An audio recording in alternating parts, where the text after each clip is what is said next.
Hello बच्चों, आज के इस वीडियो में हम लोग पढ़ने वाले हैं क्लास 12 के हिंदी 100 मार्क्स के टॉप सब्जेक्टिव प्रश्नों को। तो चलिए बिना टाइम के बाद शुरू करते हैं। तो इससे पहले वीडियो को लाइक नहीं किए तो वीडियो को लाइक कर दीजिएगा और वीडियो पर अंत तक बने रहिएगा। सभी लोग को पीडीएफ भी लास्ट में प्रोवाइड किया जाएगा। तो हमारा चैप्टर फर्स्ट है बातचीत, जिनके लेखक हुए बाल कृष्ण भट्ट। तो इसके ऑल सब्जेक्टिव प्रश्नों को देखेंगे। तो चलिए शुरू करते हैं।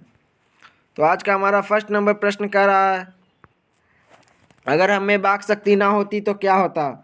अगर हम में वाक शक्ति ना होती तो क्या होता। तो चलिए इसका उत्तर देखते हैं। उत्तर में हम लोगों ने लिखा है, हम में वाक शक्ति ना होती तो मनुष्य गूंगा होता, वह मुक बधिर होता। मनुष्य को सृष्टि की सबसे महत्वपूर्ण देन उसकी वाक शक्ति ही है।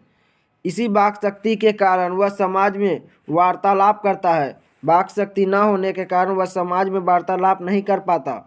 वह अपनी बातों को अभिव्यक्त करता है दूसरों के सामने, और उसकी यही अभिव्यक्ति वाक शक्ति भाषा कहलाती है। व्यक्ति समाज में रहता है, इसलिए अन्य व्यक्ति के साथ पारस्परिक संबंध और कुछ ज़रूरतें होती है, जिसके कारण वह वार्तालाप करता है। यह ईश्वर द्वारा दी हुई मनुष्य की अनमोल कृति है, यह अनमोल वरदान है। इसी वाक शक्ति के कारण वह मनुष्य है।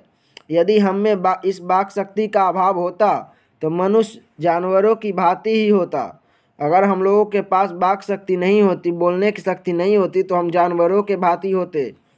वह अपनी क्रियाओं को अभिव्यक्त नहीं कर पाता। जो हम सुख दुख इंद्रियों के कारण अनुभव करते हैं, वह अवाक रहने के कारण नहीं कह पाते। यही हमारा फर्स्ट नंबर प्रश्न का आंसर हुआ। तो आप लोग अगर इसका स्क्रीनशॉट लेना चाहते हैं तो स्क्रीनशॉट जल्दी से ले लीजिए। बढ़ते हैं नेक्स्ट प्रश्न की ओर। तो दूसरे नंबर प्रश्न बोल रहा है, बातचीत के संबंध में वेन जॉनसन और एडिसन के क्या विचार हैं। बातचीत के संबंध में वेन जॉनसन और एडिसन के क्या विचार हैं। तो हम लोगों ने उत्तर में दिया है। उत्तर में बोल रहा है, बातचीत के संदर्भ में विभिन्न विद्वानों ने अपने अपने ढंग से अनेक विचार रखे हैं। इनमें वेन जॉनसन और एडिसन के विचार को लेखक ने यह उद्धृत किया है।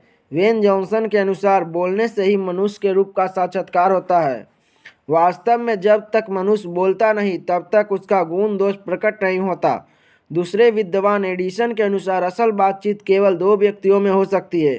कहने का तात्पर्य है कि जब दो आदमी होते तभी अपना दिल एक दूसरे के सामने खोलते रहते हैं।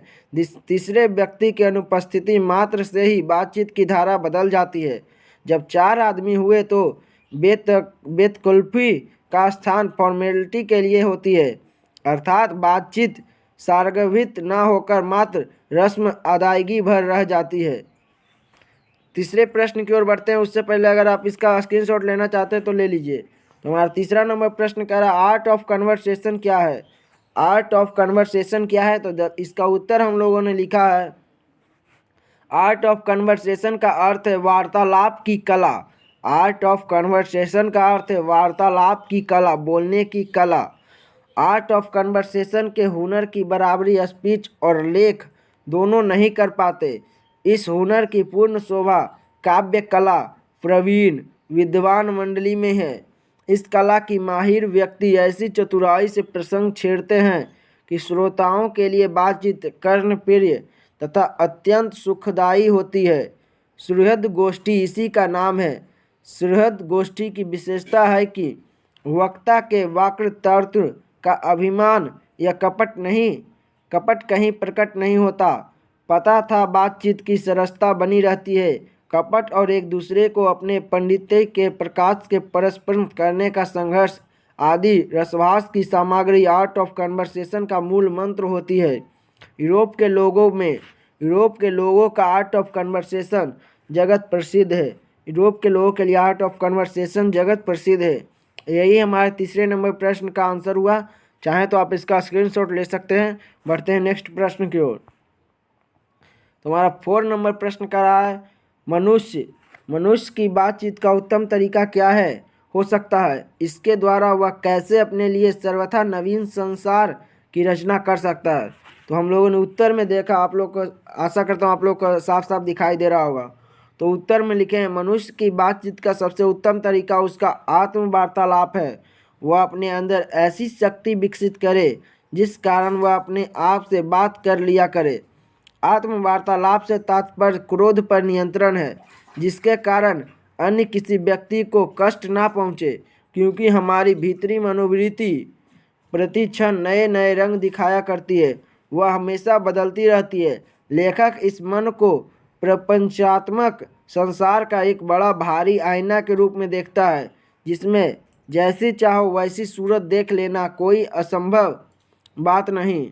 अतः मनुष्य को चाहिए कि मन की चित्त को एकाग्र कर मनोवृत्ति स्थिर कर अपने आप से बातचीत करना चाहिए।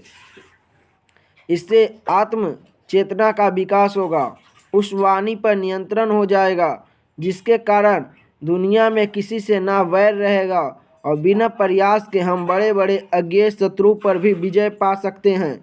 यदि ऐसा हुआ तो हम सर्वथा एक नवीन संसार की रचना कर सकते हैं। इसमें हमारी वाक शक्ति का दमन भी नहीं होगा। अतः व्यक्ति को चाहिए कि अपने जिह्वा को काबू में रखे, जिह्वा को काबू में रखकर मधुरता से सिक्त वाणी बोले, यानी साफ सुथरी बोली बोले। ना किसी के कटुता रहेगी और ना बैर। दुनिया खूबसूरत हो जाएगी। आगे बोल रहा, मनुष्य की बातचीत करने का सही उत्तम तरीका यही है। तो आप लोगों को 4 नंबर प्रश्न का आशा करता हूँ आंसर आप अच्छा लगा हो, तो इसका स्क्रीनशॉट लेना चाहते हो तो स्क्रीनशॉट ले लीजिए। बढ़ते हैं नेक्स्ट प्रश्न की ओर। तो 5 नंबर प्रश्न कर रहा है, बातचीत शीर्षक कहानी का सारांश लिखे अथवा बातचीत निबंध के निहित विचारों को स्पष्ट करें। ये प्रश्न भी आई है आप लोगों को लिए 5 मार्क्स के लिए। तो 5 मार्क्स में यह प्रश्न जरूर से पूछेंगे। तो चलिए शुरू करते हैं इसका आंसर की ओर। तो उत्तर में लिखे हैं, बालकृष्ण भट्ट आधुनिक हिंदी गद्य के आदि निर्माताओं में उन्नायक रचनाकारों में एक है। बालकृष्ण भट्ट बातचीत निबंध के माध्यम से मनुष्य को ईश्वर द्वारा दी गई अनमोल वस्तु वाक शक्ति का सही इस्तेमाल करने को बताते हैं। वे बताते हैं कि यदि वाक शक्ति मनुष्य में ना होती तो हम नहीं जानते कि इस गूंगी सृष्टि का क्या हाल होता। सब लोग मानो लूंज पूंज अवस्था में कोने में बैठा दिए गए होते। बातचीत के विभिन्न तरीकों भी बताते हैं, यथा घरेलू बातचीत मन रमाने के लिए ढंग है। वे बताते हैं कि जहां आदमी की अपनी ज़िंदगी मज़ेदार बनाने के लिए खाने पीने चलने फिरने आदि की ज़रूरत है, वहां बातचीत की भी अत्यंत आवश्यकता है। जो कुछ मवाद या धुआं जमा रहता है वह बातचीत के जरिए भाप बनकर निकल पड़ता है। इससे चित्त हल्का और स्वच्छ को परम आनंद में मग्न हो जाता है। बातचीत का भी एक खास तरह का मज़ा होता है। यही नहीं, वे बतलाते हैं कि मनुष्य बोलता नहीं तब तक उसका गुण दोष नहीं प्रकट होता। वेन जॉनसन का कहना है कि बोलने से ही मनुष्य के रूप का साक्षात्कार हो जाता है।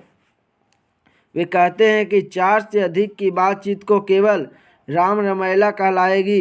यूरोप के लोगों में बातचीत का हुनर है, जिसे आर्ट ऑफ कन्वर्सेशन कहते हैं।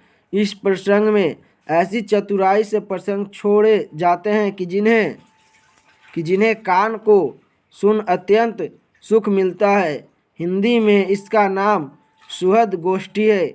बालकृष्ण भट्ट बातचीत का उत्तम तरीका यह है मानते हैं कि हम वह शक्ति पैदा करें कि अपने आप बात कर लिया करें। यही हमारा 5 नंबर प्रश्न का आंसर हुआ। अगर आप लोग इसका स्क्रीनशॉट लेना चाहते हैं तो ले लीजिएगा। तो जल्दी से स्क्रीनशॉट लीजिए। बढ़ते हैं नेक्स्ट प्रश्न की ओर। तो इसी के साथ हमारा चैप्टर फर्स्ट बातचीत, जिनके लेखक बालकृष्ण भट्ट थे, इनके सारे सब्जेक्टिव प्रश्न समाप्त होते हैं। Thanks for watching. मिलते हैं किसी नेक्स्ट चैप्टर के साथ, नेक्स्ट वीडियो के साथ। धन्यवाद। मिलते हैं नेक्स्ट वीडियो में।